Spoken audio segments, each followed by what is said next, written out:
And live from the Inside ETFs conference in Hollywood, Florida, I'm Bob Pisani. This is ETF Edge, joined today by Tom Lydon of ETFtrends.com, Rick Edelman of Edelman Financial. This is the largest ETF conference in the world, so let's start with some of the hot topics dominating the conversations here. One of the most obvious themes, global growth fears. I would say that's number one right now.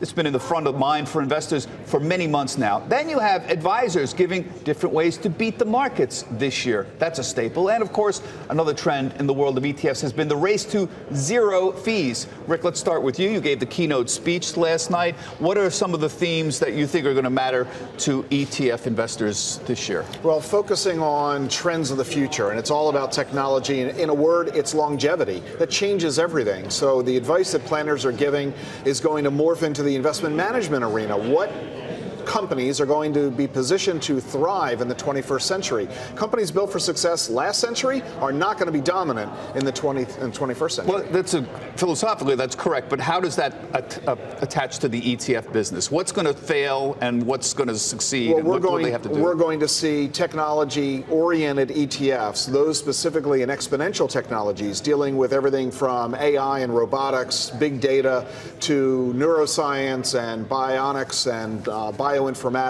We're going to see a lot of companies emerging, and the ETF marketplace is really taking a much better view of this than the mutual fund arena, where they're recognizing the importance of these trends. And you're seeing products from Kensho and State Street, ARK Investments, BlackRock's XT ETF, all recognizing that there are huge opportunities in this theme, and they're providing these to their retail investors. Tom, you're good at spotting these ETF trends. Technology, as Rick notes, is going to be hot this year, but we could have expected that. What other themes are we seeing? For example, we're continuing to see environmental, social, and governance, ESG themes out there. Some people are emphasizing quality. We have to abandon buying market cap weighted ETFs and look for those that are raising their earnings as the way. What do you see people talking about? On those two, first of all, ESG is getting a lot of conversation. We're not necessarily seeing the flows yet, but this is a long-term trail that I think we'll see. As far as factors, we are moving, there's a shift on from momentum and growth stocks to quality and factor stocks.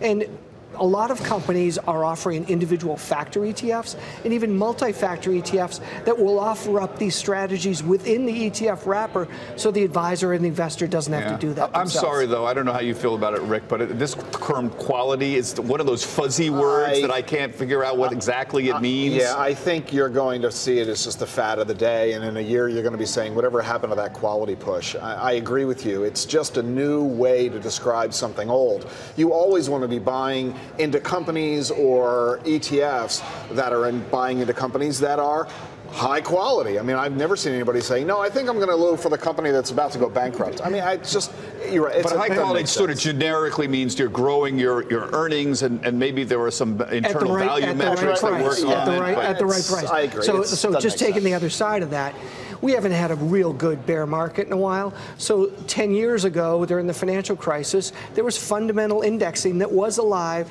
that did not give as much back and actually bought into financial stocks and tech stocks at the bottom of the market.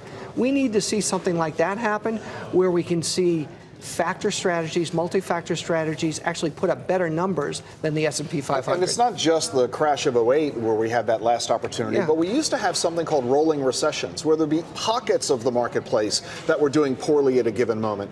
These days, over the last several years, everything has been pretty much everywhere doing similarly.